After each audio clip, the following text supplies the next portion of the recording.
Good morning, everyone. We'll take let a couple seconds roll by so that people can still get logged in. We are so excited to have you.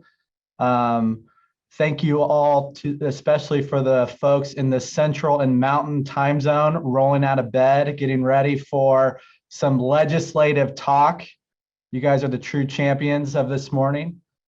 But I am Ben Connor, CEO of Connor Insurance, and I am pleased to be here today with Mike Hill of Total Control Health Plans and Jessica Waltman of MZQ Consulting, here to talk about highlights from the new transparency rules and legislative updates.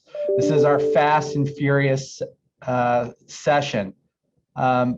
Just so you all, just to give you a little bit of background, since the end of 2020, we've had Republicans and Democrats working together to both pass equally interesting legislation and stimulus packages that include a ton of benefits regulations. In fact, I guess Jessica can give us some insight to this, but maybe it just depends on if you print on one or two sides, but it's close to 1,000 pages of regulation specifically devoted to benefits regulation.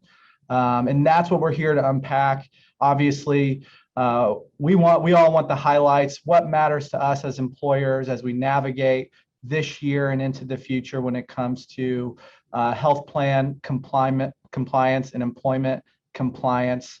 But we're so pleased to have you today. So I wanted to introduce my colleague, Mike Hill, to give us the rundown of what we're going to do today and to introduce our speaker. Awesome. Thanks so much, Ben. It's great for the Total Control Health Plans team to be with you guys this morning, our friends from to the South. Want to introduce Jessica Waltman, who is the Vice President of Compliance with MZQ Consulting. She is one of my favorite people to talk to as a poli-sci major myself. She always knows the inside baseball of what's going on in DC, and so she's a lot of fun to talk to, and just a wonderful personality at that as well. So what we're going to do is we've got a number of different topics to get through, and we're going to turn it over to Jessica to hit a particular topic, such as the first one we're going to dive into is this pricing transparency. At the conclusion of that topic, we're going to open it up for Q&A. So throughout Jessica's remarks, you're welcome to submit questions in the Q&A section, and then we'll dive into those at the end of each segment. The second half of our talk this morning is going to get a little bit more lightning round mode, where we're going to hit a couple key topics very quickly and then wrap it up with Q&A at the end as well. So for those of you that received the emails that we sent out, we were talking about what could be bigger than the Affordable Care Act. I mean, that seemed like that was the biggest piece of healthcare legislation in decades to hit the United States. From my perspective, from Connor Insurance's perspective, this pricing transparency legislation, which hasn't gotten a lot of press, we think is going to have a much bigger impact on employer-sponsored plans than the Affordable Care Act did. And so with that, let's dive into pricing transparency with our good friend, Jessica Waltman. Jessica, the floor is yours. And you are muted still.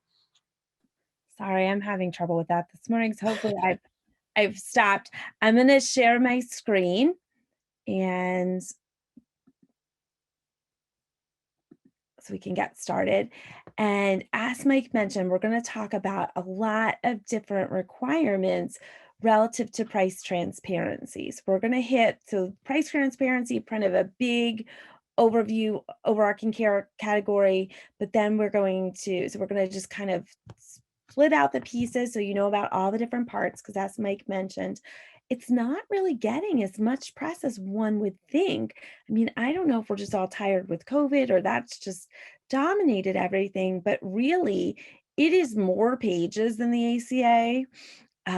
It has more provisions. It's going to change a lot. And also, it's going to change things faster than the ACA did. We all knew about the ACA. It built up over a couple of years to pass.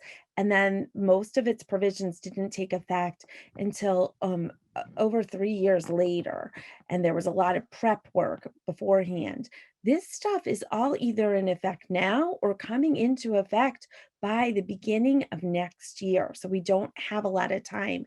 So we want to make sure you're briefed on it and just get through all of that. So everybody on this call knows where things are going. Wayne Gretzky said, I'm going to paraphrase here, but that he always skated to where the puck was going. And we want you to be able to know where the puck is going in just a few short months, because it seems to us like a lot of people aren't really paying attention. So let's get started with that.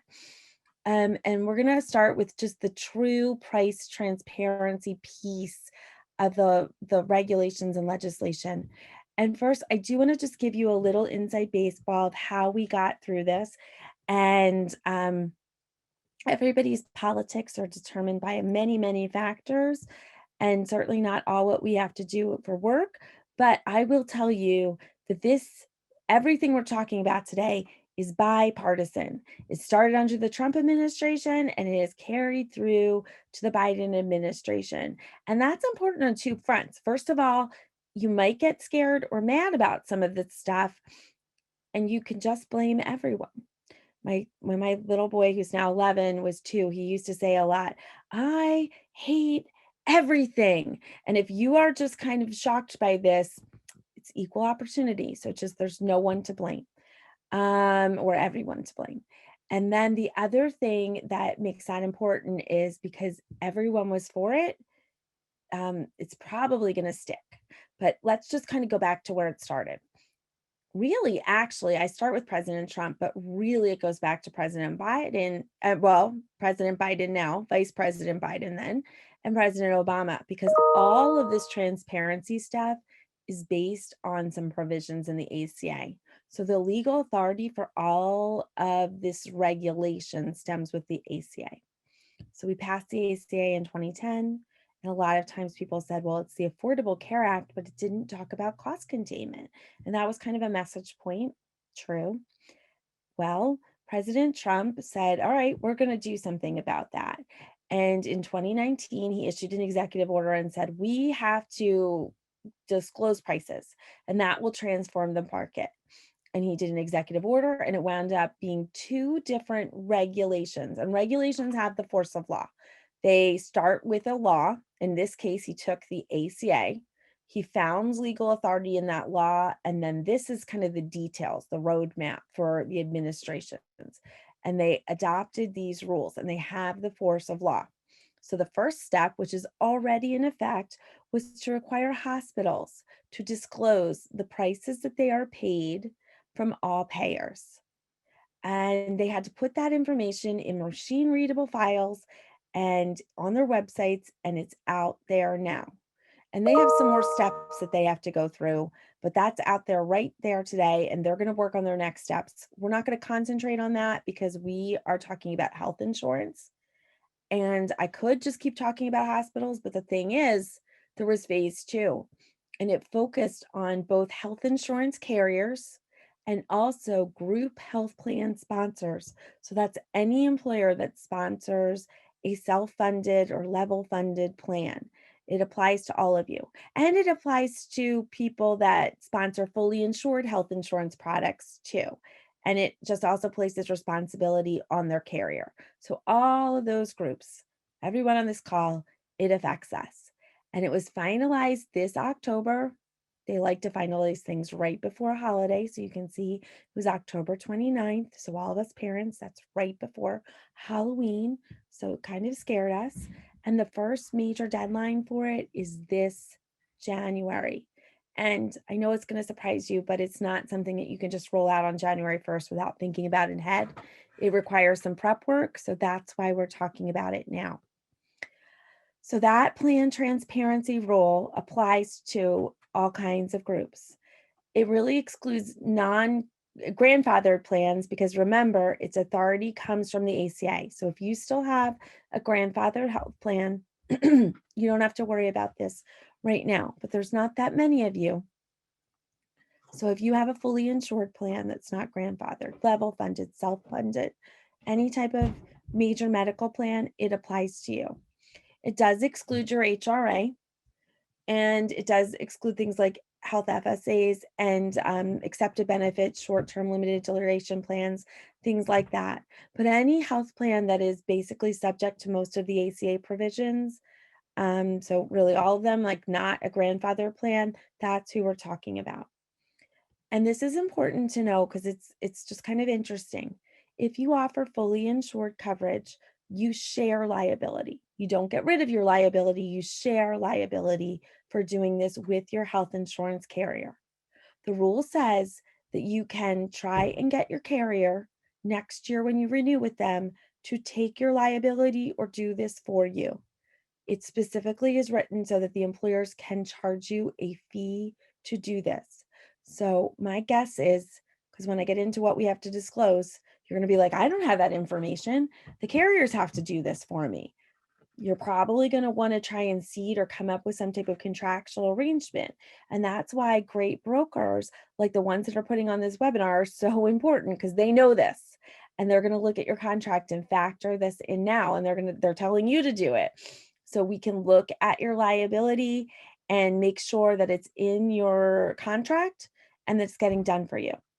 If you are self-funded or a level funded plan and you work with a third party administrator or other administrative services entity to process your claims and do all of that, you're the only one with liability. You have to do this. But as I'm about to describe to you, you're not going to be able to do it without help. You're going to need your TPA to do it. They probably will be willing to assist for a fee because if they don't, you're going to have to probably take your business elsewhere. And that's why you should probably be talking to them now. But they don't have any direct liability, so it's your job to make them, and it's probably going to cost. So it's going to cost both you if you're in fully insured or self-funded, and you're going to have to make sure that it gets done in either situation. It's just a question of who ultimately owns the control. And if you self-fund your plan, you already know you have more control with your design and things like that, but you take on more liability. So there's benefits and risks. So it's just really the same as where you already are. The most important thing is knowing about it and looking at those contracts, looking at those ASOs, and going in now. Because I can tell you a lot of TPAs haven't really thought this through yet. So if you go in ahead of time and say, all right, this is what we're going to need to do. How can we work with you? It's going to be probably a lot better than if in December the TPA comes to you and says, hey, you need this, and this is how much it costs, and you don't have any choice. So that's why we're talking about it now. Okay, so the things that you have to do first, which is January 1, is you have to have 3 machine readable files on your website somehow or linked to the TPA. There may be different ways to do this, but you have to have it out there in the public. And the 3 different files have to disclose 3 big different categories. The first one is all of the in-network rates that you have negotiated or your carrier has negotiated or your rental network has negotiated for you to pay providers, everything that they pay for all the services. Then you have to have a separate file that gets it for what they've been paying out of network.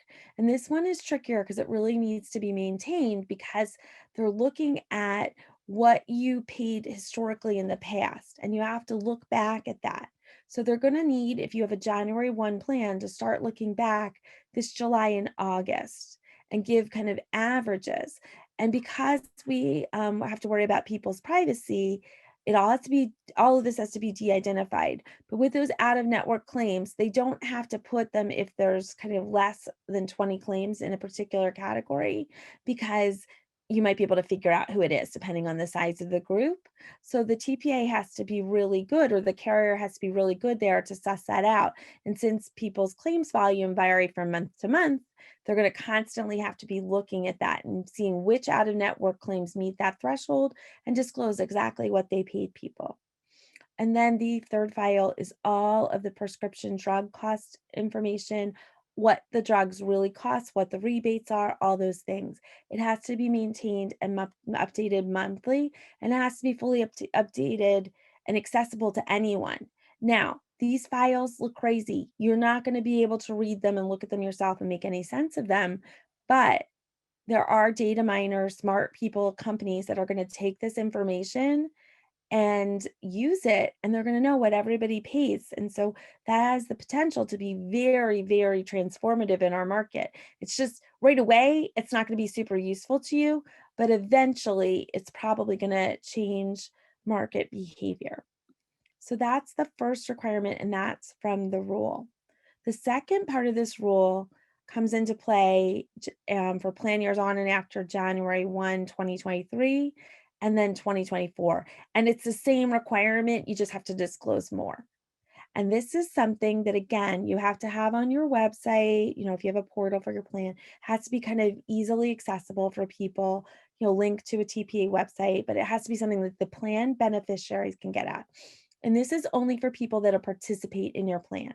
So your employees and any other enrollees. And you have to have a tool up there, and it has to be individualized, personalized to them. So if I look at it, I'm looking at things for my family. If Ben or Mike looks at it, they're looking up things about the Hill family. So it has to tell me what my out of pocket, where I am at that for my family, where I am at my deductible, and it has to be specific. And I can look up any service that I want. The first year, it's 500 shoppable services. So common things people go to and might get ahead of time. And then by 2024, it's all services. And you have to be able to search it by CPT code, which is the medical billing code. So, not anything that you would know, but your doctor would know. Or you have to be able to search it in plain language. So if I am at night, have a child, and they're coughing, and it sounds like croup to me, but it could be strep throat. But I'm paranoid, so it could be throat cancer. I could go online to my tool and say, okay, if I need to get someone treated tomorrow for croup and go to a regular pediatrician visit, what does that cost me? What if I go out of network? What if I go to a different provider? What's my cost sharing going to be? How's that going to affect my maximum out of pocket limit? Do I have any step therapy things? Do I have to get it pre-authorized? All of the things specific to me. And it also has to tell me what they would pay, that negotiated rate. So not just my cost sharing, but what the health plan would be paid and what the health plan would pay the doctor. And if there's any underlying fee schedule. So I get to see all that information too. And it has to be specified to me. So first I start to think it's croup. I need to go to the pediatrician. Then I think, oh wait, you know what? Maybe it's strep throat. So maybe I'll just take them to urgent care or to CVS to get a rapid test. Or maybe I think there's a pediatrician right down the block, but they may be out of network. What does it cost? Oh wait, now I'm paranoid and I've decided that maybe my child has throat cancer. Let me look and see what would all the costs be for that. And then somebody comes to me and says, go to bed. Nothing's getting solved tonight. Turn off your tool. But the thing is, all this information has to be specific to my family at the ready. And if I don't want to use the internet and I'd like to call and talk to somebody on the phone or fax them or, send in an online request or somehow get to them outside of looking it up myself, my carrier or TPA has to be able to send me a written estimate to me within 2 days. Now, the good thing is they get to cut you off and they can say after 20 iterations of this, they say, okay, you're kind of a hypochondriac. We're done with this. We're not making up, 20 variations of throat cancer, but that's in writing. But online, you can look as much as you want. And those have to be available to all of your plan participants specific to them. 2023 for 500 top services and everything covered by 2024. So that's the rule. So that was the Trump administration's part of it. Then to layer on, because like I said, everyone loves transparency.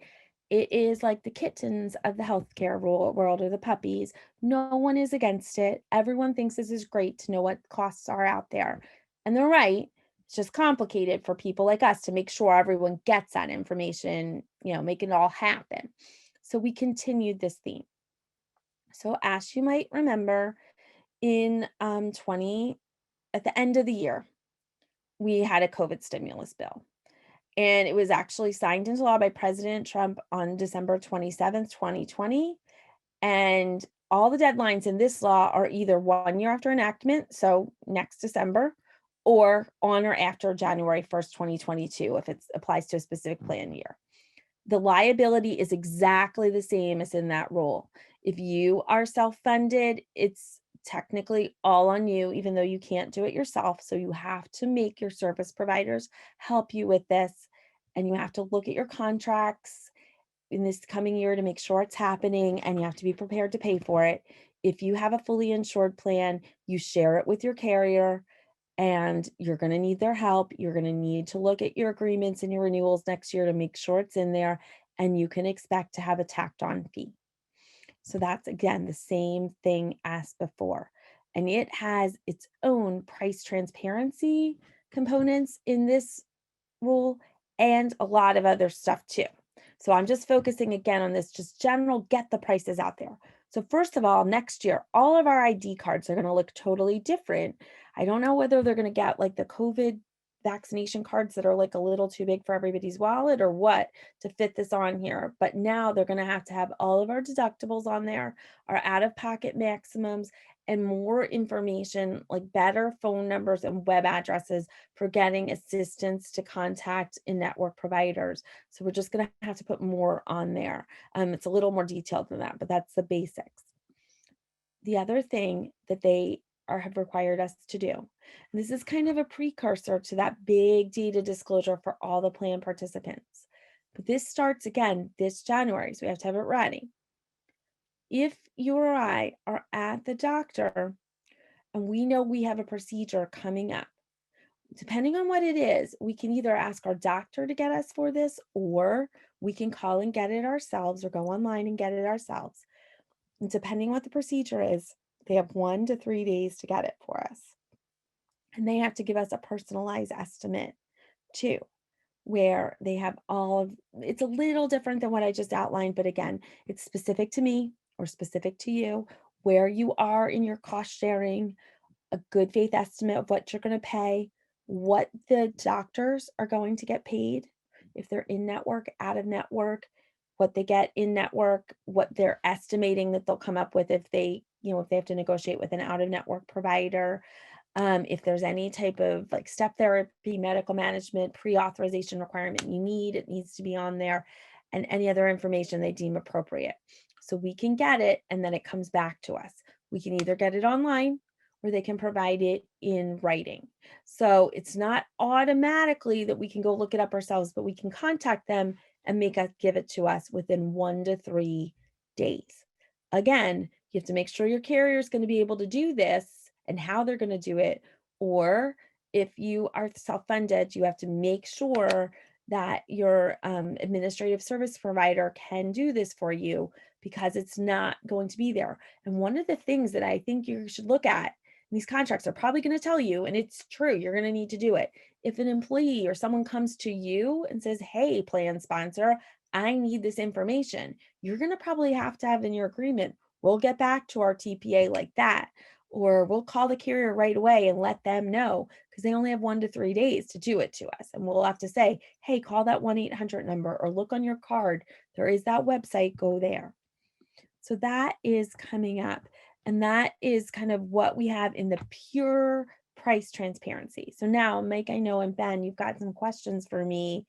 And what's our fast and furious? Shoot it at me. Jessica, that was amazing. Remember, for all the attendees, just put it in the chat. If you have any questions that you have, now's the time for Q&A on the transparency rule. Mike, what has jumped out to you as you've listened to this first section? Well, it takes me back in time, back to the future, when we were all gearing up, getting ready for the ACA reporting that employers had to do, the exchange notices that employers had to provide, the penalties that employers were going to have to pay. We were all gearing up, ready to go. And then at the 11th hour, the government punted on this. So what is the likelihood that you think the government's going to punt, Jessica? Well, it's a really good question. So in this particular stuff, the government, we have 2 things to look at. One is the hospital stuff, because the hospital has already had to put out in machine readable files their price information, and they didn't punt on that. And they didn't give them a ton of guidance. I mean, they just said you have to get it out there, so that they do have it out there in different formats.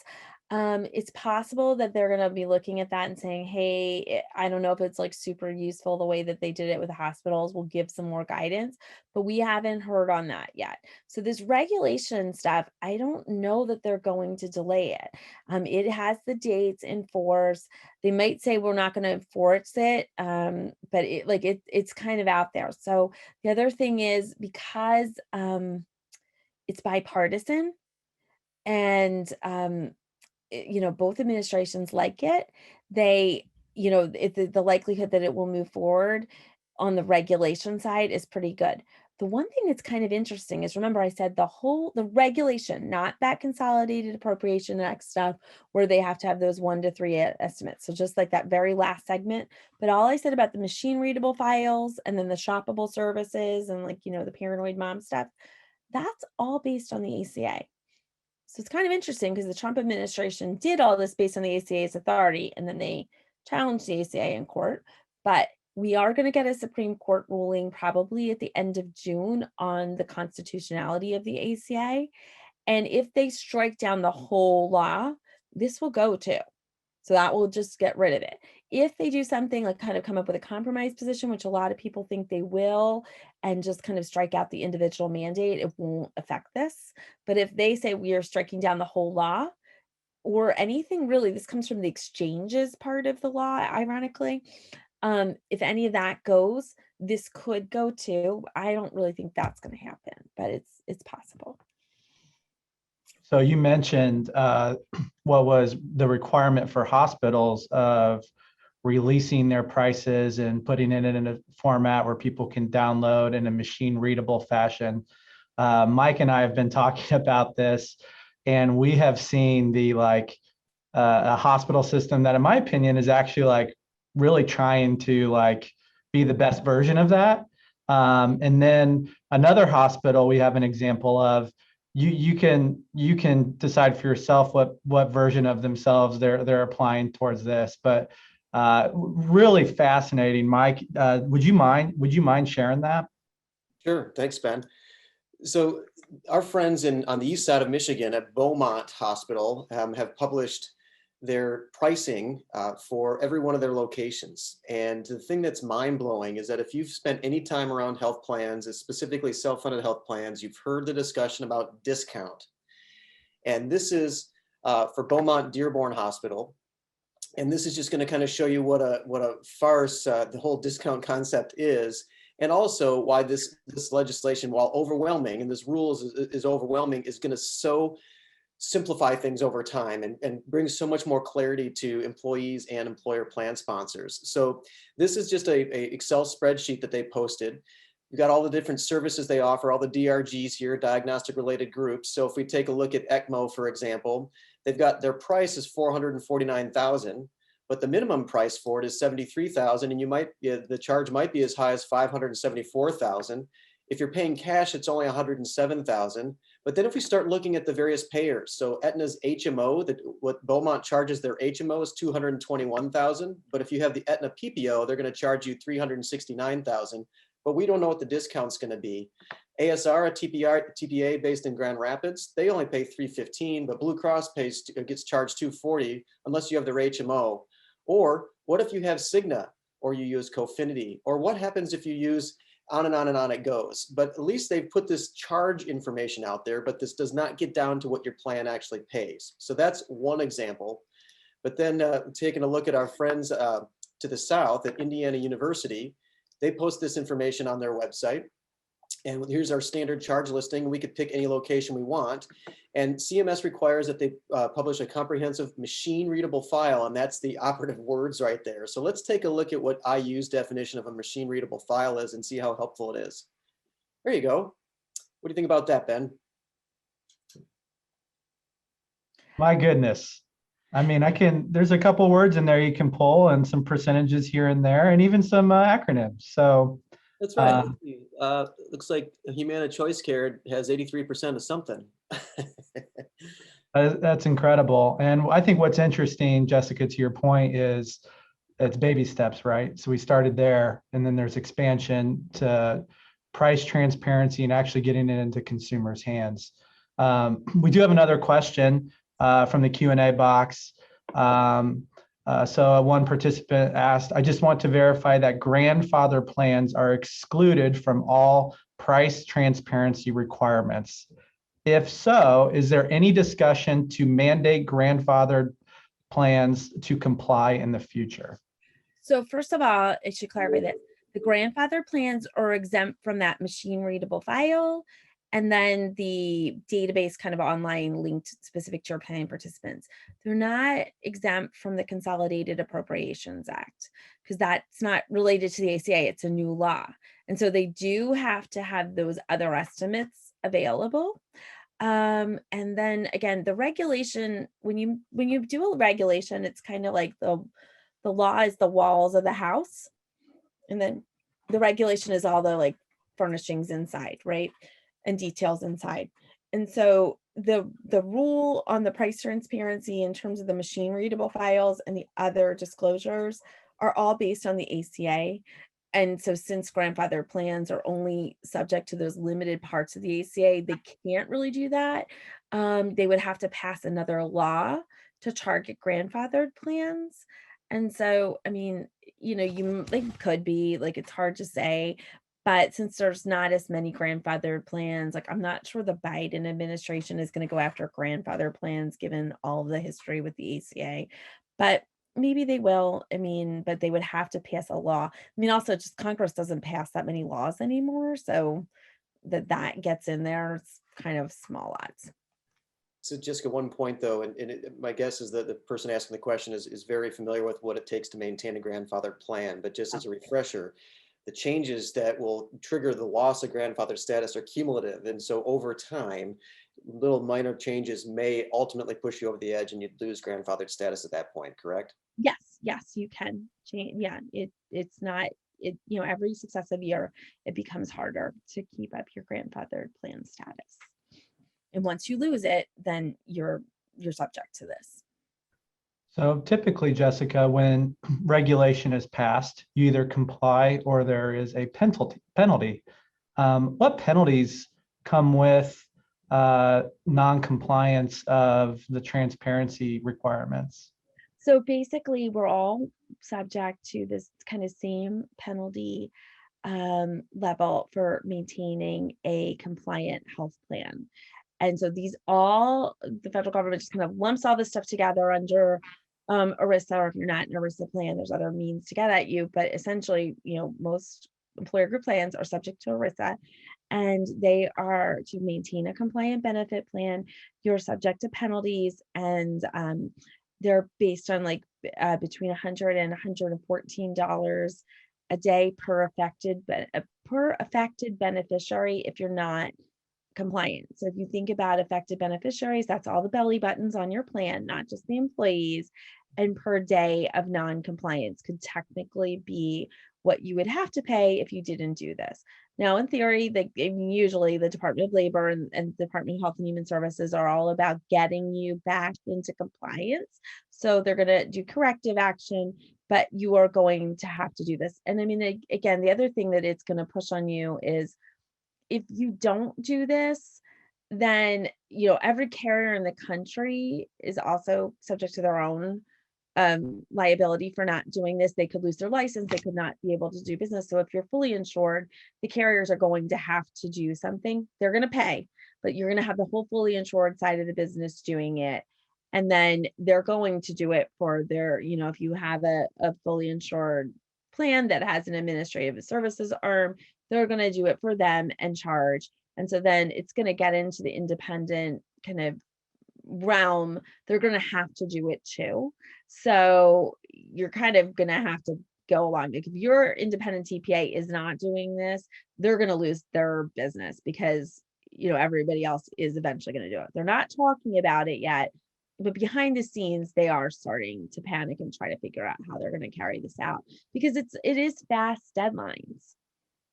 And one thing to add to that, and I think then I saw a question come in for you too, but we've been talking to the TPAs we work with, and if you're a Blue Cross Blue Shield or a carrier that owns your own network, this is an easier lift for you than an independent TPA because they are needing each network they contract with. And if a TPA has business all over the country, it could be dozens of networks to tell them what the negotiated rates are, not the charged amount, but what actually the plan would pay.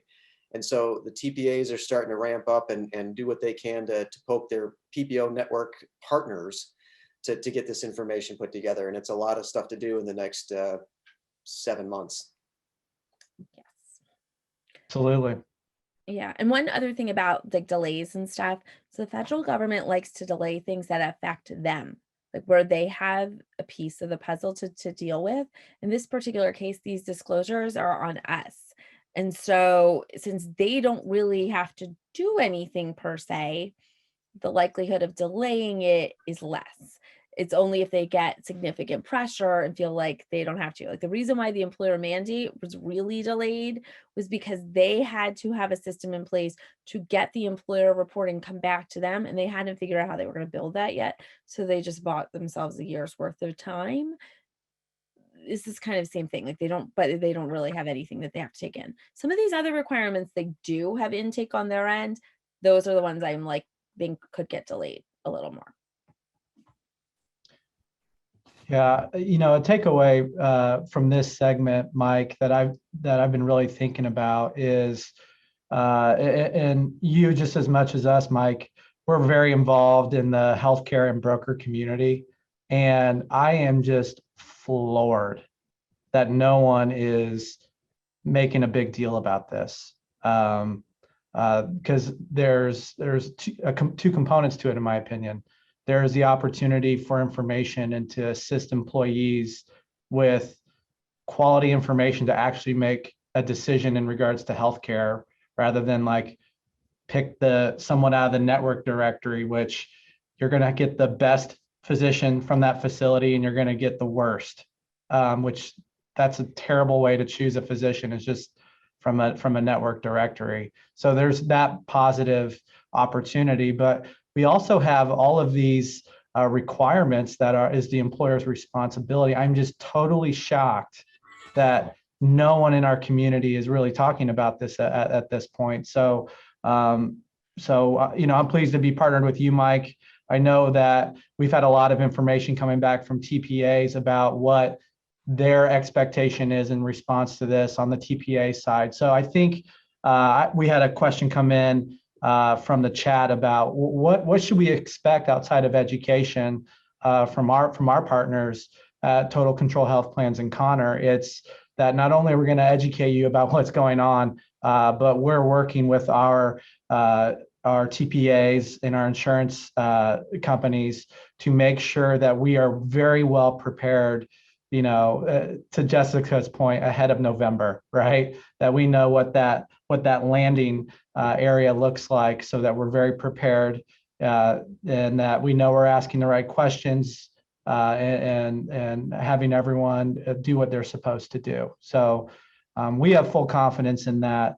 You know, I know from a national perspective, Mike, you and I are going to be making some noise in the broker community to get on it, but that's just kind of an interesting takeaway from my perspective. Yes, and the last little comment I'll make on this, and we'll move on to the next segment, is that this seems daunting. There is work for employers to do, but the market is going to respond and we will solve these problems. And at the end of the day, we are all going to be in a far better spot. Imagine the days of talking about network discounts going away. We never have to talk about network discounts again. We know exactly what we're going to pay. Our plan is going to pay before it pays it. So much more transparency. We're all about control and managing the healthcare supply chain. And this has been a missing component to that. So while yes, it's going to be hard before it's easy, it's well worth it in our opinion. Yeah, that's interesting you bring that up, Mike, about the business side of this. And there's erosion in value of network discounts if it's actually disclosed and people know what the prices are, because if you know what the facility is willing to accept, then it really compromises the value of a network, because you know where to start from or where to end. You know what's willing to be accepted. So that is interesting. I guess if there's any delay or pushback, there's going to be strong lobbies out there maybe that don't want something like this to happen. Anyway, on to the next topic, Jessica. Okay. All right. Let me go back to sharing my screen. So we are going to move. We've got to get this fast and furious. I was just looking at our time, so I want to make sure we're cognizant of our time. So that was really, I think, probably the most meat of it, that there are a lot of other things coming. So first of all, this is great for consumers, but it does require some implementation work. Is effective January 1, we are going to have a national standard to prevent those surprise medical bills. And what does that mean? That means if you go out of network for an emergency, so say you're visiting a relative and some child gets into their aunt's purse at a wedding and breaks into their Tylenol. Never happened to me. And you have to go to a strange emergency room, and you're paying an out of network rate on the provider. On the consumer side, you just pay in network. And then also, if you're in a network hospital and it turns out that the emergency room's doctor's practice is in a fight with the hospital, and they're no longer in network, or the radiologist is out of network and you didn't know, and you went to an in-network hospital and you're charged an out-of-network bill later, the consumer is held harmless. And then also for air ambulance services, not regular ambulances, but for air ambulance services. If you use you need an air ambulance, you're charged an in-network rate if they have one. And the providers are not allowed to charge the patient any more money. Okay, so that's from your employee side and the consumer side. On the back end, what we care about, there's an out-of-network bill that has to be paid. So first of all, the providers and the health plans and in a reference-based price, they have 30 days to do what they already do. And they're going to be encouraged to actually negotiate and do that fast in those 30 days. If they can't agree, and there is some, question, we need rules on this. This is all out of the law. This is all out of the Consolidation Appropriation Act. So we need regulations. This is just the framework of the House here. They need to come up with something within 30 days. If they don't, either party, if they can't agree, either party, but it's probably going to be the provider, because who are we kidding, is going to say, we want to go through in arbitration, and it is baseball style. And that means there's no winner, like there is no middle ground. It's one winner, one loser. You come with your best offers, and the arbitration person who is doing these arbitrations, I don't know yet, they haven't decided. So if somebody wants a side hustle, these jobs may be available soon. But you get to pick one offer or the other. And there are a whole bunch of factors that they can't consider. Those factors have nothing to do with the first 30 days where they're allowed to negotiate based on all the things. Then there are factors, but once you get to the arbitration with the two best offers, there are factors they can't consider and factors they can. And one of the things they can't consider is what their usual bill charges are. But they can consider all those other factors, like how complicated it is, how much experience they have, if the carrier has been trying to get the provider in their network forever and they won't take any network rates, all those things. But the arbitration picks one or the other, and that's it. And that's what's paid. So it's kind of a disincentive to go to arbitration, and whoever loses pays the costs. So that will be coming next year for your employees. There is a lot of regulation that is going to come out of it, probably this summer and fall, to figure this out, like how will it work in a reference-based price situation? Who are these arbitrators? How long can it take? These kinds of things are going to be worked on this summer. So do we have any questions or anything about surprise billing? Yeah, so put your questions in the Q&A box if you have any. I have a couple, Jessica. Is this arbitration process, do you think that's better for the employer or the provider, seeing it's trying to handle it in a specific way and it being baseball style and that sort of thing? I guess it's really going to depend. One thing from the employer's perspective that I think that they have to think about, again, if you are fully insured, the carrier is going to do this for you. So again, it's going to be built into your thing. And I think that the carrier is going to have a lot of incentive to try and tamp this down. In a more independent TPA situation, I think from the employer's perspective, you're going to need to, again, look at your administrative services agreement. A lot of times now, when things get very contentious with a claim, the employer does, get consulted by the TPA. So there's going to probably be something in there, and you're going to want to think about this, about, who goes to arbitration and when you get to that level, and what, like, who makes that decision. Is it the TPA? Is it the employer? It's probably going to be on the employer, so the TPA doesn't assume fiduciary responsibility. So I would look for something in that agreement moving forward, and think about where you want to come down on it, and like what your policies may be. And it's a risk issue. So employers have to think about what kind of risk do they want to take. We don't know who the arbitrators are going to be. And I heard today on the news, and I think it was really about the George Floyd trial, really. But I mean, this is true kind of in any type of situation where they said, a very experienced trial attorney said, I hate going to trial because you can do all the right things and still lose. And that would be the case here too. So I think it's just kind of like, what is your risk tolerance and how much do you want to push it, and whether it's better for you or not? And that's probably going to be true on the provider end too. Some providers are probably going to feel like this emboldens them, and others are going to be kind of really want to get this closed down in the 30 days because they have certainty of payment of something within that 30 days. Yeah. Another question, just from your perspective, and I know Mike and I have talked about this, and we kind of saw maybe opportunities on both sides, but do you think providers will change their behaviors ahead of the surprise billing deadlines and things like that? Yeah, I think that they may, again, particularly those that at the end of the day need to be paid, right? So they may think about this and say, all right, what do I want to do here? And moving forward. And there's a lot of consolidation in the provider world too. So what one provider wants to do, and what like one kind of, doctor that's like, okay, I'll do anything. Like I feel like I deserve this much. It's not really the way that it is now. So I mean, you're going to have networks of doctors making these decisions for the individual providers.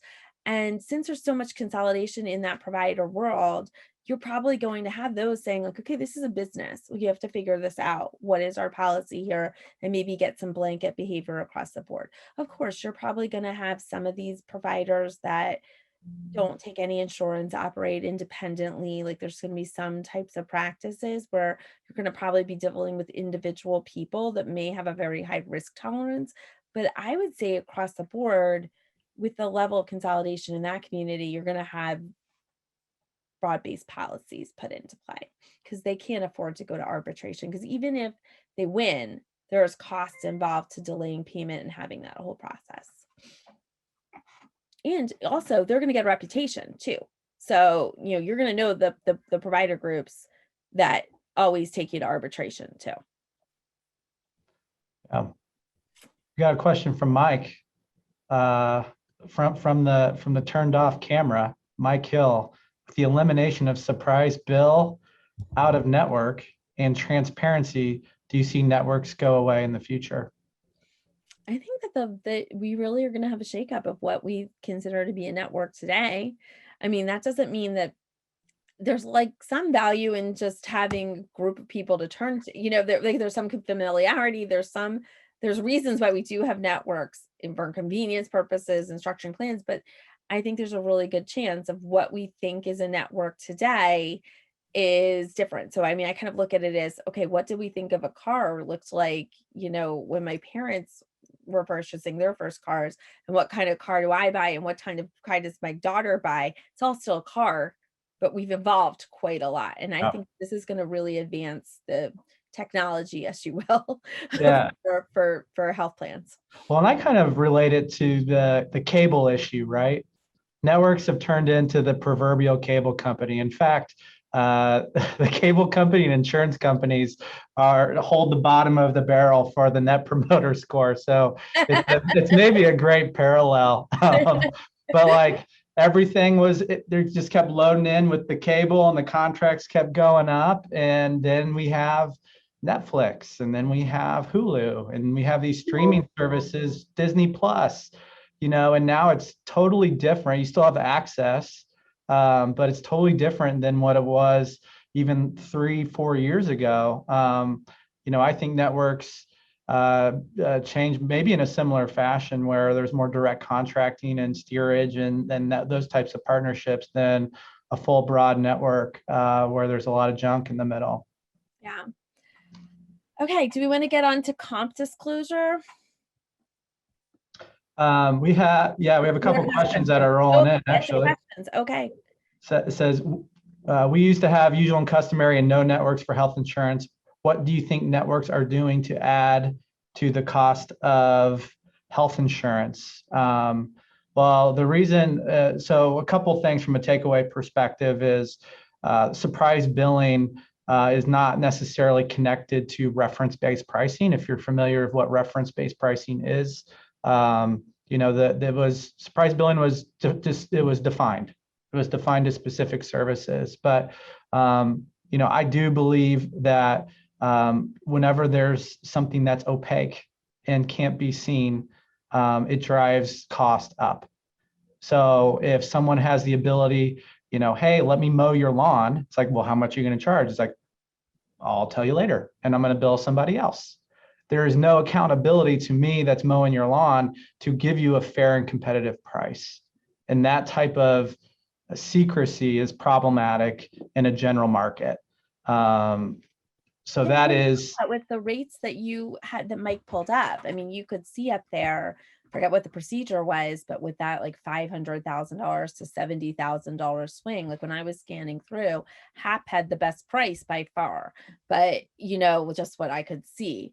But I mean, you can see there like where those costs are, and as this, all gets out there, you can see those costs right now, like what they're doing. Yeah, it's crazy. Sure. The minimums and the maximums and the uninsured, so which was lower than most of the contracted rates, by the way. Right.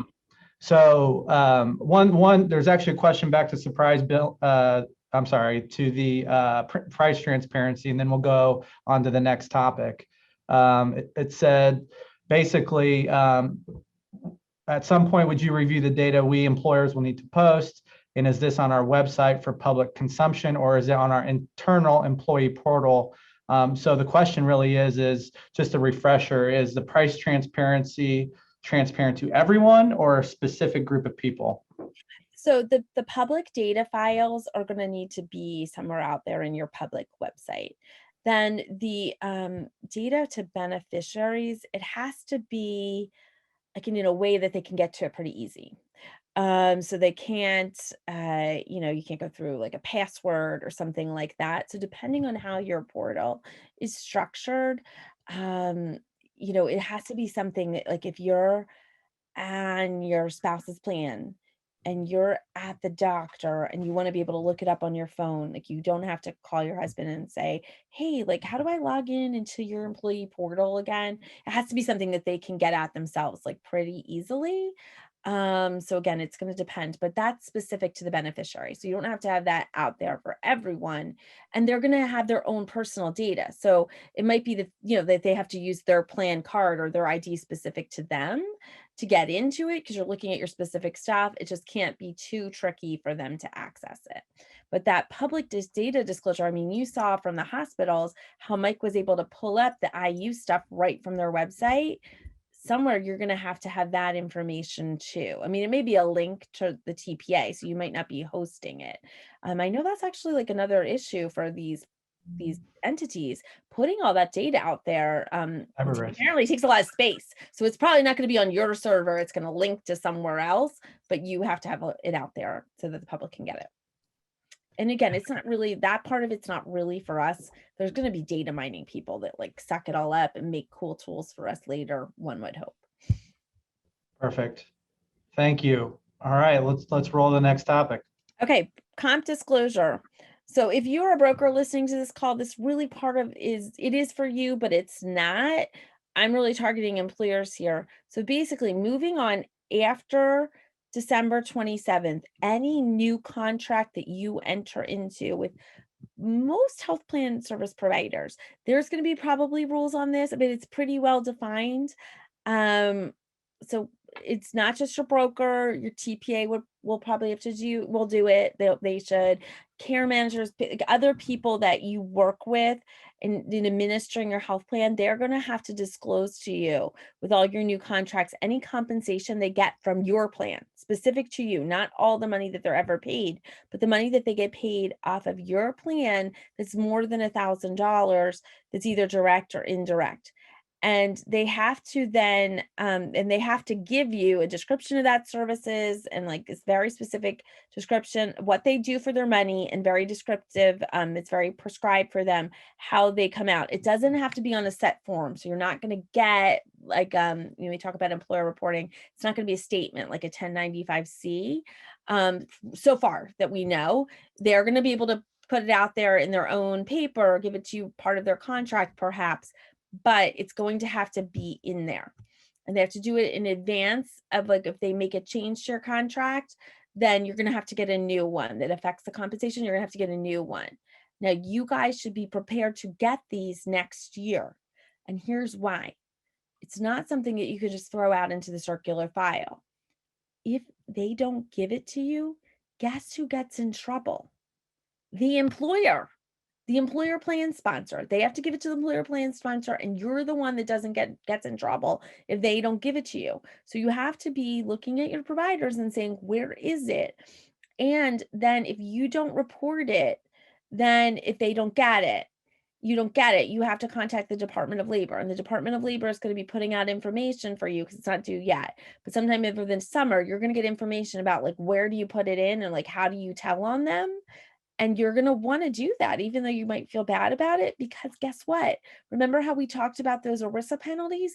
You're going to get penalized if you don't do it. And it's actually going to be a prohibited transaction to your plan, which has even more expensive penalties, like in the thousands of dollars. And it can really affect the ability for you to administer plan going forward. So that's all in there. And the reason why they put all this in, you're like, why? Why are they doing this? Two reasons. One, they wanted to do the surprise billing stuff. This is the inside baseball. So they wanted to do the surprise billing stuff, and they had an old bill that had it in it, and they had a couple of different drafts. And the very first draft had this in it too. Then they decided to ditch it because they were like, this is too complicated. The brokers are upset, the providers are upset, and the employers are kind of like, it's a little icky for us. So they ditched it. But then they passed this Consolidation Appropriations Act. It's 5,000 something pages because Congress doesn't really pass a lot of laws anymore. So they put like everything at the kitchen sink in. I mean, this is hundreds of pages, but this bill was the longest bill that Congress has ever passed. So it had like foreign policy, education funding, COVID stuff, like all kinds of stuff in there. So literally they're pulling it all together at the last minute. And I don't know who, but somebody pulled up the old draft and they dropped all the old provisions into this law. So a lot of people woke up once it was like out there and they had signed it and they were like, what? We put what in?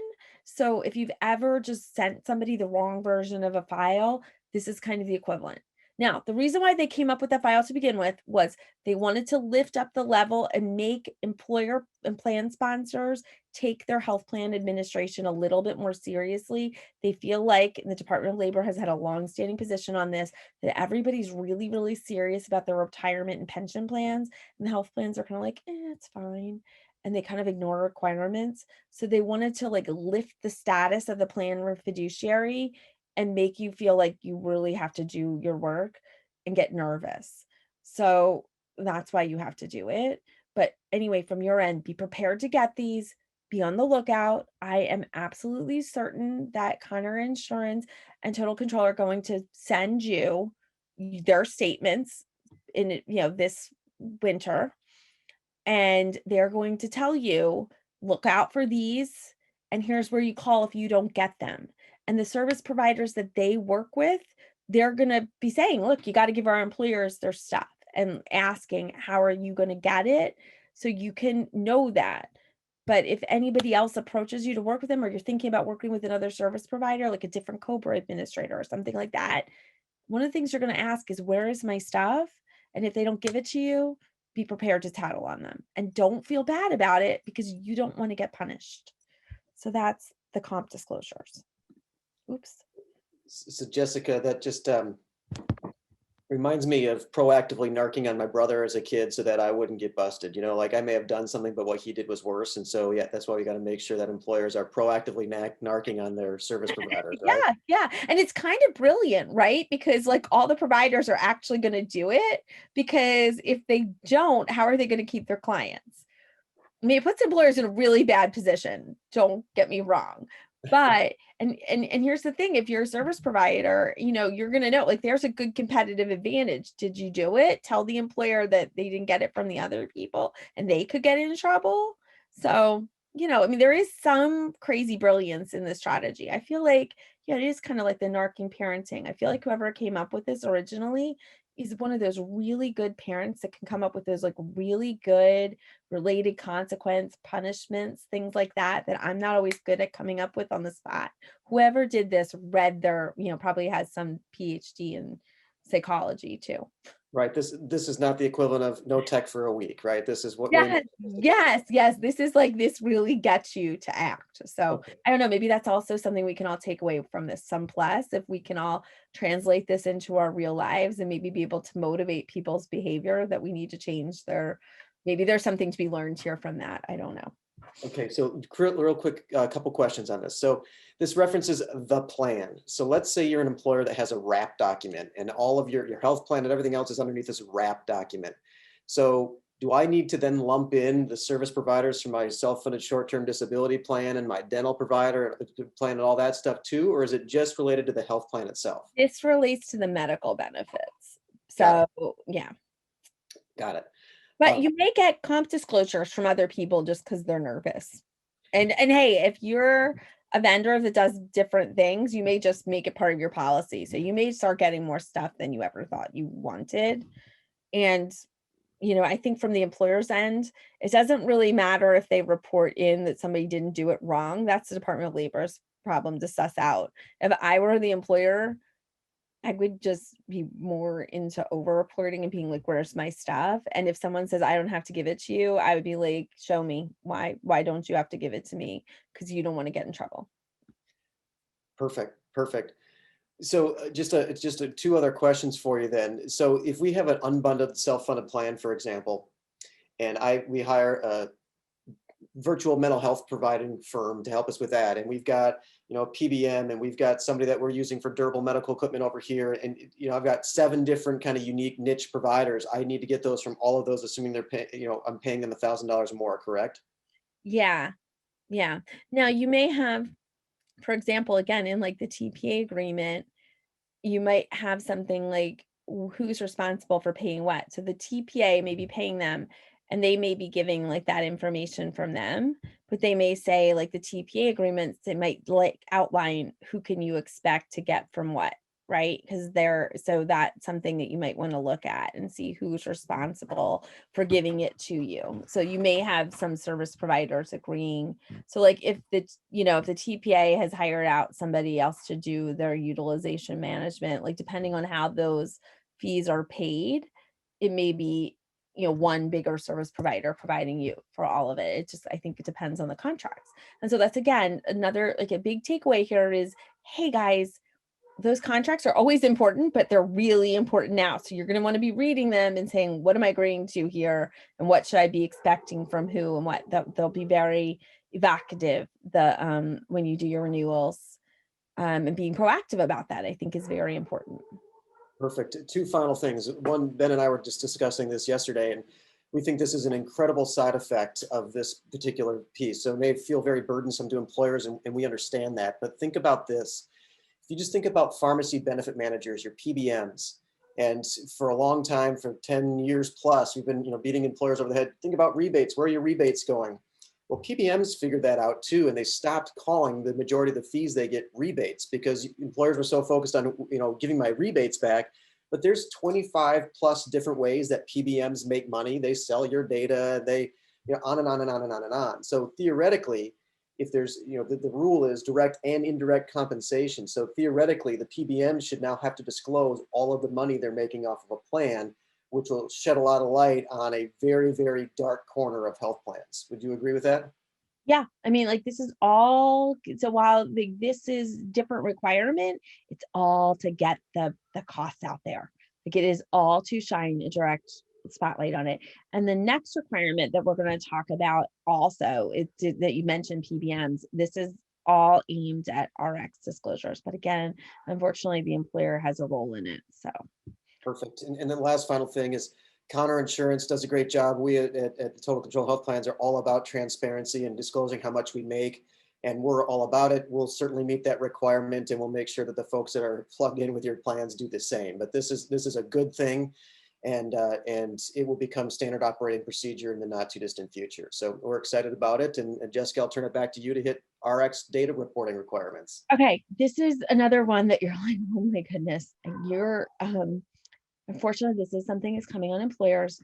We don't know exactly. In theory, this is one I think could get delayed a little bit because in theory, this is due at the beginning of, like the end of this year, and then moving forward, they're going to have these due in June or by June, it says. But this is something where the federal government actually has to get the information in. Again, that comp disclosure stuff, that like that, I mean, I don't know how you're going to report that. Like there may be like a 1-800 number. Is it something you do online? They're going to get that information in. So that may get delayed again, also a little bit, just because the federal government has to build something to get the information in. So this is one where they have to build something to take in the information. So this possibly could get delayed, but it's in the law, it's coming. And it is important. So what it is, and it also could also get another where they could probably, if they were going to change something with this, is this applies to all groups, regardless of their size, everyone. And they may put some type of like size limitation on it, possibly, because again, it's a lot of information for everyone to do, and this is a requirement direct on the employer. And so, like, for example, we have to do W-2 reporting on the cost of coverage on W-2s now, but for the last 10 years, they've said, well, people that issue less than 250 W-2s don't have to do it. So I could see them, I'm not saying that that's the number they're going to pick or the threshold. I'm just saying it's possible they may like come up with some type of arbitrary standard to say, well, we're going to transition this in for certain size groups, or we're going to delay enforcing this to build the system to get it in. But, much like employer reporting, it was delayed a little bit, but then you had to do it.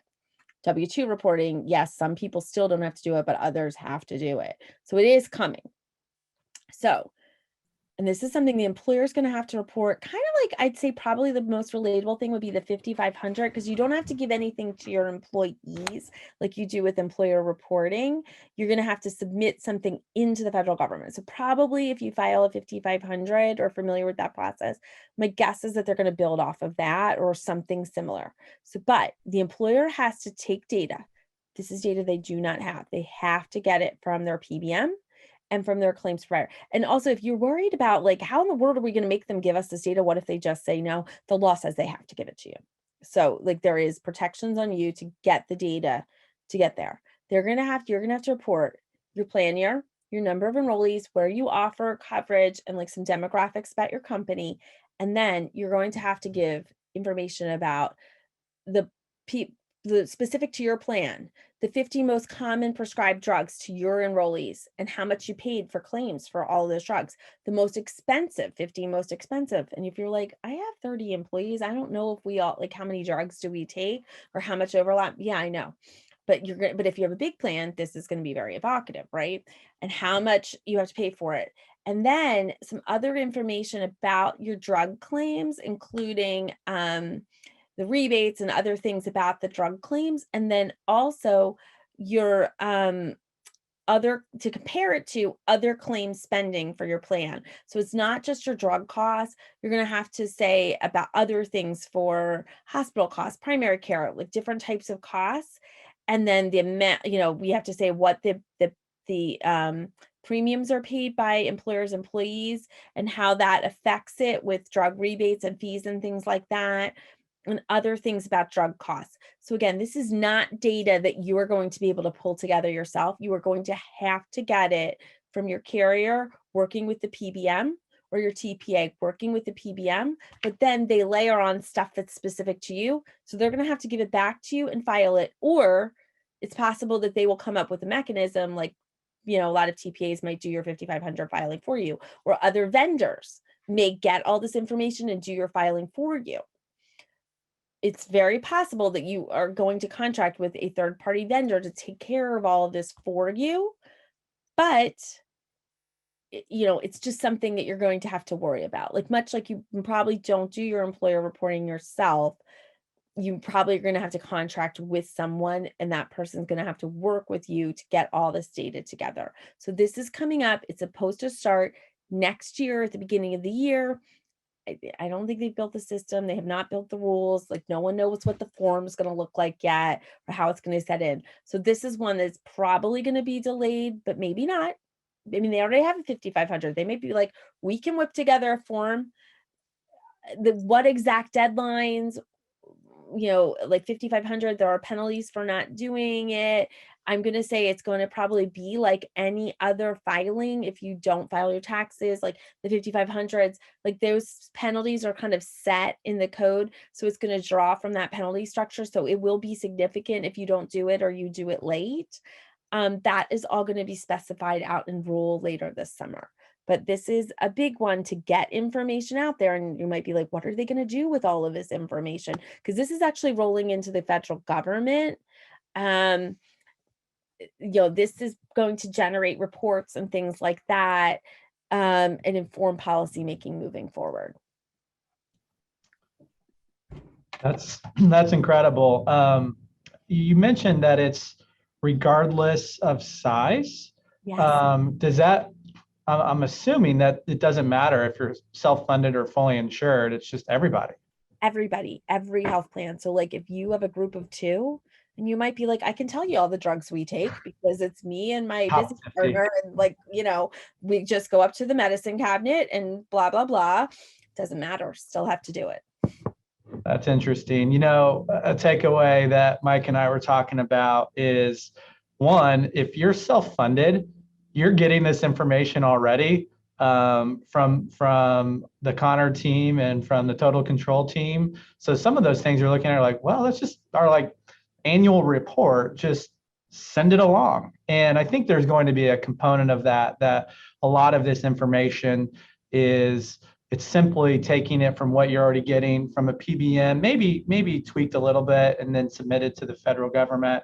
But I think the opportunity here is this, a lot of employers, I'm sure some on this call, always get told from us, unfortunately, but we're just relaying it from the insurance company, is you're not big enough. I don't have to share that information with you. And now they do. So the value that some of the larger employers have had because they have access to data and they can take more control and make strategic decisions with it, that's going to roll downstream with this reporting requirement. So we think that there could be some significant opportunity here for smaller employers, and we're very interested to see how that plays out. So we are now going to move in to the lightning round. Okay, before lightning round. One thing about this, Ben, that I forgot. Sure. I do want to say though, for these smaller groups, with great gifts come great responsibility. So one thing that we are going to have to be cautious about, and I think that we are going to be hoping for and pushing for with rules to follow about this, is some type of protections, because you are getting this data. It is de-identified, but depending on how small you go down, you do have vulnerability relative to charges of discrimination and things like that. And so I think in protections for employers, and then also thinking about from an HR perspective about using that responsibly, because again, even though it's de-identified, the smaller you go, the more likely you are to be able to identify and know who it is. And so that's just something that employers are going to want to be cognizant of. And if you're self-funded and getting this data already, you probably have already thought about that. But I just wanted to kind of put that out there. And we don't know, but with some of the ACA stuff, like for example, in the small group market, you used to have blended rates. And now you have age rating, and everybody, knows what each person on the plan costs specifically. And employers are very worried and said, well, what if someone gets at me for discrimination? I'm just, I'm charging what I have. And now I know. And they made it very clear, well, that's not discriminatory. You're just following the law. But, you just have to be kind of aware that when information's out there, people might charge, might complain. And so a policy and thinking about that ahead of time is a good thing. Yeah, I agree. Proper controls is so important. And, I think in a lot of our relationships, and I'm sure I can speak on behalf of Mike too, that's why you need a consultant you can really trust. So as they're looking at that data on your behalf as a business leader, because some of that individualized data you don't want to see, you got to have strong confidence in your HR leader as well as your consultant to really put a strong plan in place when it comes to that individualized data so that that person's protected, but you also can drive the business forward with strategy. No Definitely. question. So we're going to move into the lightning round. It's like Okay. the most exciting thing in health insurance right here. Okay. So let's roll. Super fast. All right. Mental health parity. Practically every group has to do it already. Like the ACA extended it down to the small group market. Really, the only people that don't have to do it are like level funded small group plans, or smaller self-funded plans under 50. Practically everybody has to do it. You've had to do it for 13 years. And one of the things that people get tripped up on the most, and this is fully insured plans, fire policies all the time that don't meet these requirements, is squishy stuff, what's called the non-quantitative treatment limitations. And it's stuff like, okay, you apply pre-authorization requirements. How did your plan come up with those? How did they decide what treatment services get pre-auth? Why do some, not the others? What if you call to get a 28-day stay pre-authorized and it takes you 24 hours to get that, but a hip replacement gets pre-authorized in 30 seconds? Why is that? Is that discriminatory? Stuff that you've like never even thought about before. And again, the employer probably has little to no control over. They want to know about it. So every plan has been required for a long time to be analyzing these and try and get it, make sure that their plan is fair, and no one was doing it. It was like the dirty secret of health insurance. The Department of Labor knows about it. HHS knows nobody was doing it. Insurance commissioners know that big BUCA plans were filing small group, large group products fully insured all the time that were non-compliant. Well, they've had it. They're done.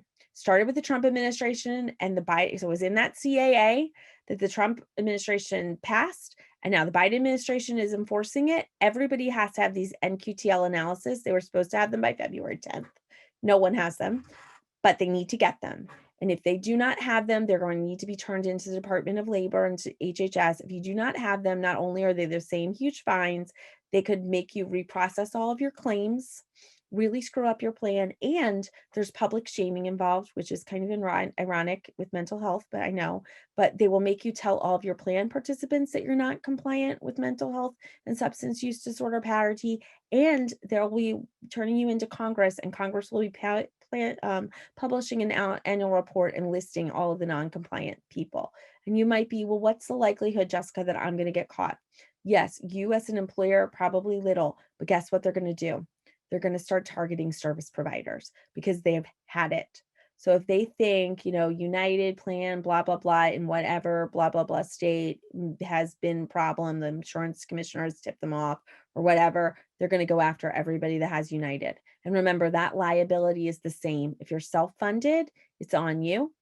If they think that your TPA or your care management entity, or, they think Optum is a big problem, they're going to start going after everybody that uses Optum. I mean, I don't know why I'm picking on United today, but, Optum, United, but whatever, whoever it might be, name a big player or a small player. They think there's a problem, they're going to go after all their clients.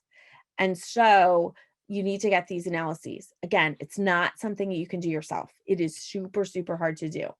If you are fully insured, you want to go to your carrier and be like, where are they? They should be making them for all their plan designs right now. I know for a fact, many carriers are scrambling around trying to do it right this minute. And if you are self-funded, you want to go to your TPA and say, where is it? When are you getting it for me? And I will tell you, some of them are saying, we're not going to do it. We don't have to on the TPA side. Push back, because they don't want every employer coming at them and saying, well, we have to do our own now. We've hired a lawyer, we've hired a consultant to do it, and now you're going to have to give us all this information. Because remember, by law, they have to disclose the information back to you. It's going to be annoying for them. They should just do it themselves. It's a lot easier, a lot more cost effective, and they can do it by plan design. And you're going to have to push on them and say, it was supposed to be in my hot little hand by February 10th. When this year are you going to get it for me? I can tell you right now, the Department of Labor knows that nobody has these yet, but within, a few months, they're going to be expecting people to have them on hand. They have issued guidance already on it, and they've said this is not a best practice anymore. It is required. We will be coming after people for it. And guess what? These big players in the market, they don't want all their clients attacked. They need to get their act together and give you their report. So that's coming out. It's now. It's due now. So that's that one. Section 1, so now we're getting into the COVID stuff. Section 125 plan relief. You've probably heard, this is like all the things. There was notices. It was in the first COVID bill. It was in the last COVID bill. It'll probably be in the next COVID bill. The IRS just keeps on announcing more stuff. They just keep on giving you like flexibility with your 125 plans. They're letting you have new open enrollment periods right now if you want to for health plan elections. People can make changes to their DCAPs. They can roll more money over. The employer, the world is their oyster. You can make all these changes. So first of all, a couple of things. Talk to your cafeteria plan vendor to make sure they're up on this. And 2, think about what you want to do, because it's all optional. The employer doesn't have to do any of these things if they don't want to. So I would say a couple of things. You have to be cognizant. They've made the world your oyster. They haven't changed any of the discrimination stuff. So if you allow all this flexibility and more money pouring in and out, you could create non-discrimination problems for your employees. The other thing is there's a lot of administrative changes for this. You're going to have to make plan amendments. And just rolling it out with your employees, informing them, all of the things. And then again, there are non-discrimination issues. And the other thing that you don't want to do is you may have an employee that's heard like, hey, I heard I could put all this money in my dependent care account just for this year. Yes, you can. You can add in $10,500 this year rather than $5,000. And you might have been able to roll over more money. You weren't able to roll over money from dependent care before, but an employer could let you roll up to $5,000, which means you could have $15,500 in your daycare account this year for 2021 in theory. And that's a lot closer to the cost of real daycare, particularly for a baby, most places in the country, than $5,000 is. So you might have an employee that comes to you and says, I want that money. I want to put it aside. And you might say, that is fine, Jessica, but do not, no matter how much I annoy you, just say, okay, Jessica, you can do it. If you're going to do this, you have to do it for Ben, you have to do it for Mike, you have to do it for Katie, you have to do it for all your employees across the board. You can't just tackle my problem. And 2, remember, it could cause non-discrimination issues because you could have too many highly compensated employees putting aside all this money and not others. And that's going to come back on a tax issue on me. I'm assuming I'm highly compensated because, why not? If I'm in this fictional world, I make a lot of money. So the highly compensated employees could suffer. So here's the thing. It's not my job to tell you what to do. You can do all the things. But I would strongly caution you to think return on investment. If you're going to just make Jessica happy with this DCAP stuff, is it worth it? If you are going to make all of your employees super happy by letting them, change their health FSA elections this year, go for it. Just think about it, because there is administrative challenges. And if you make any of these changes, make sure your vendors can handle it and that they're going to update your documents on time so that you don't get out of compliance.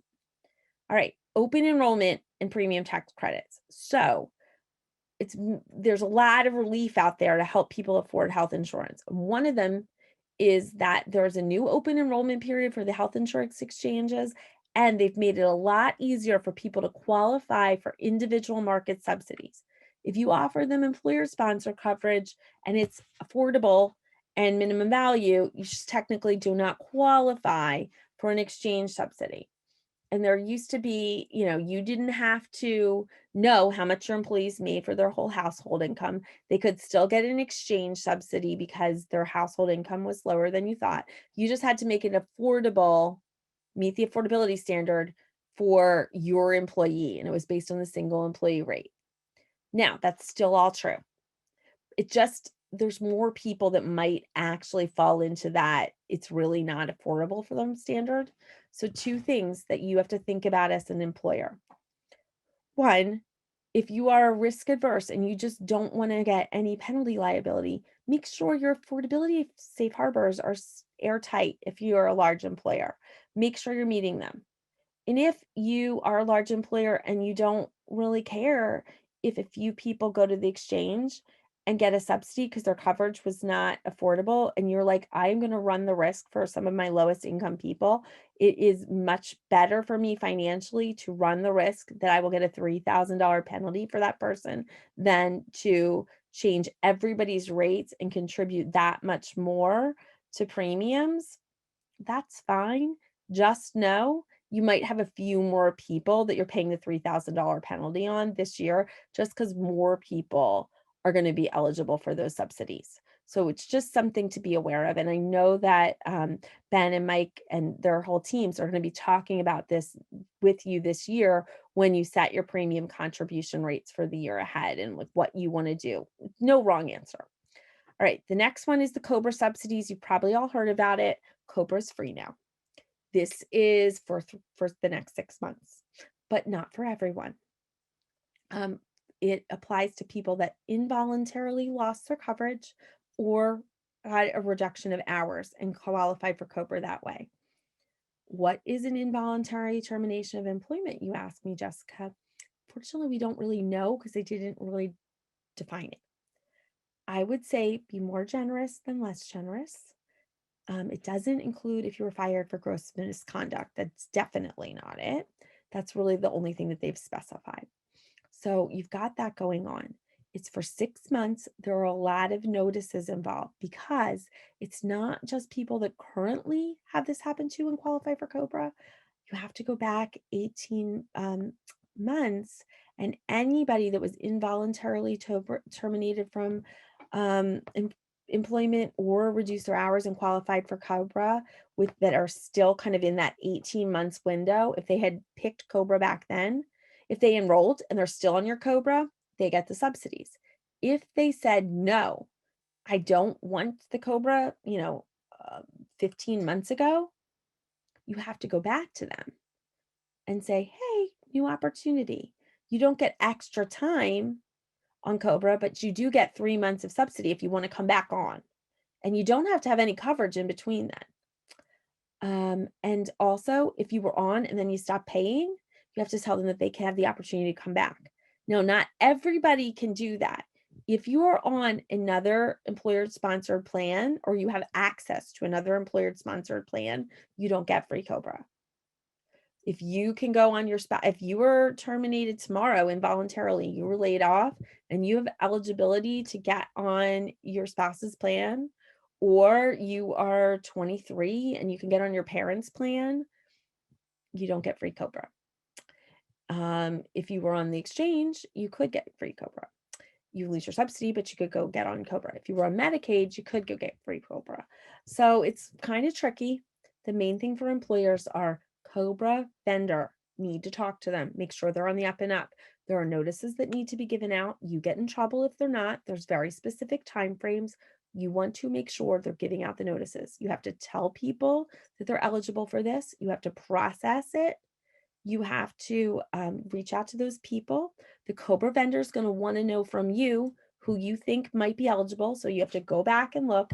And then also when people's subsidies are ending, you have to tell them ahead of time. And a lot of people, that's going to be in September. But some of them, depending on when their window ends, it could be earlier than that. Also, keep in mind that they have given out subsidies for COBRA before. And they extended them the last time. So it might not be at the end in September. I don't know. And the other thing is look at your COBRA vendor contract, because if you have one, there may be some excess fees involved with all of this going on. They may even have something built in from the last time, because they may have something like, hey, if there's subsidized COBRA or there's new notices or something required by law, there may trigger something. So check that out. Contracts, very, very important, is one of your main takeaways from this. The other thing, so we do have some FAQs out there if you're curious about this.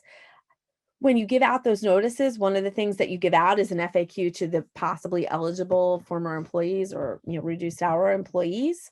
There's also FAQs out there on their website for you if you want to look at them.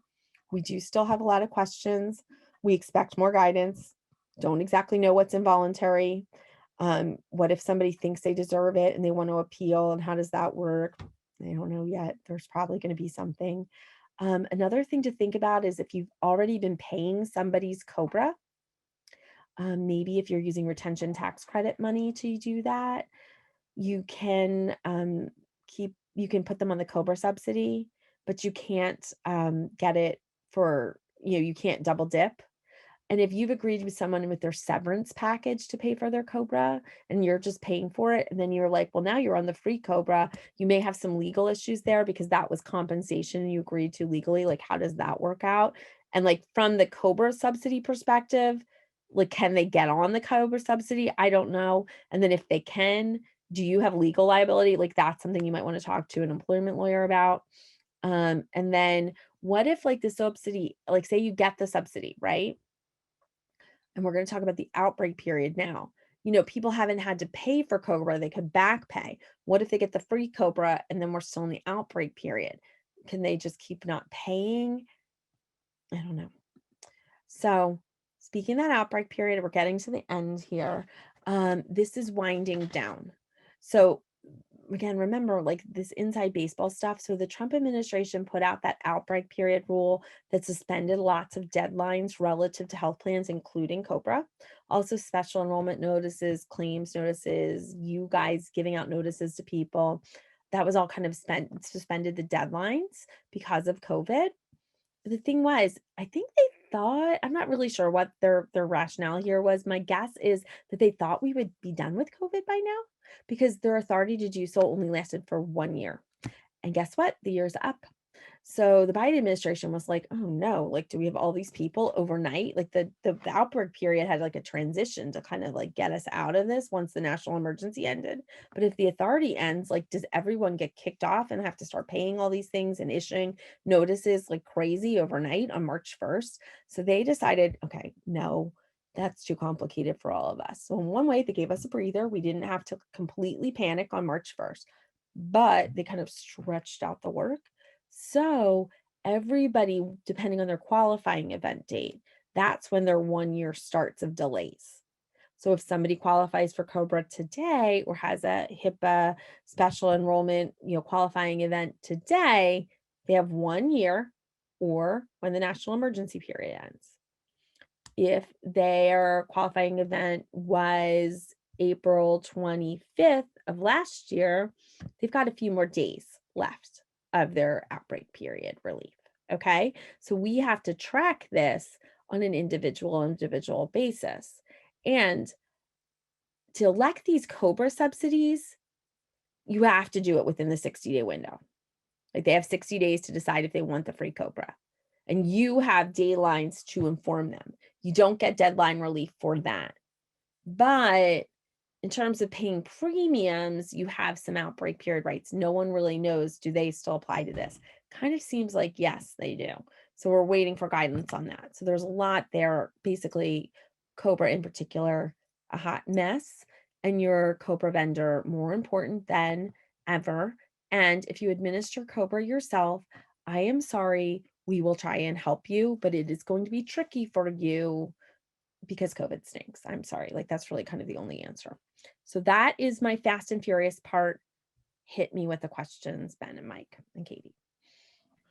Yeah, so if you have any questions, feel free to put them in the Q&A box. From my perspective, you brought up a couple things with the Section 125 updates. What I love is that you highlighted administrative complications and a return on investment. So one question to ask yourself is, how many people are actually submitting to the maximum of these things that they'd want to even put in more? What we've typically found, again, this is the employer's decision, and every employer is different. But if I was going to take all employers and put them in a giant bucket, I would say that likely making these adjustments just further complicates things. And your employees who already probably don't totally understand how all of these things work are now going to get a different set of rules than they've ever been given before. Now they're really going to be confused. So I'd weigh that very carefully. Most employers, I would say, should probably just avoid making those changes because then you got to change it back. But that is your decision as an employer, and each employer really needs to walk through that evaluation on their own. And then the exchange subsidies, I love that you brought up. Make sure you know what your safe harbor provision is and where you fall on that line for if someone goes to the exchange and gets a subsidy or not. One thing I'd like to add is, and you even mentioned it, Jessica, that a lot of you are paying like net. So after employee contributions, like $7,000 per employee per year for coverage. The penalty is actually less. So something to consider as you're looking at that safe harbor and trying to make it so it fits for your corporate budget, but also so it fits within a value offering for your workforce. So, it does pay to really think through that as an organization. Yeah, and actually, most people don't actually go to the exchange and trigger the subsidy. It's actually a pretty low percentage, but it is something to just think about of like know how many people it could be. And you could get a letter, you could pay a penalty, you're going to have to respond to that. You are taking a calculated risk, and that's fine. But I don't think like anybody likes to take a risk and not know what could happen next. So it's just important to consider and say, am I okay with this? And like, am I prepared? And just know that there's potential for consequences, and the consequences could be financially much more, you can be completely cool with them and made a responsible financial choice. Just make a responsible financial choice either way. Or if you're like, I just can't handle the uncertainty, I just don't want to do that. I don't want anyone to go to the exchange. It's a value to me to provide this. I get that it's probably cost, like that I'm okay with that. I want to do that for employees. Fine, wonderful. Do that too. Just make an informed decision is all we're saying. Absolutely. We have one of our company foundational values is no surprises. So I think it falls under the fact that if you're not expecting there's a likelihood for a penalty to arrive and it actually comes, that's a surprise, and that doesn't ever feel good. Right. So we had somebody ask if they can get a copy of the slides. That's Jessica's call, so I'll allow her to answer that. Sure. Yeah, so we'll send those out to everybody. But we've reached the end of our time here, and thanks for sticking with us as we run a little over. But Jessica did a phenomenal job. I'm always just wildly impressed at how interested that I get in compliance when you're speaking. So well done on that front. And I can speak on behalf of Mike and Connor Insurance that we're so glad that everyone joined us this morning. And even though there's a lot here, find confidence that we have, we're leading the charge on this from a consultant perspective, and we have tremendous people that are supporting us, not only at our teams, but specifically with MZQ Consulting, with Jessica and her team. We have an army behind us that are wanting to make this a success for you. So thanks again for joining us today, and have a good rest of the day. Thank you.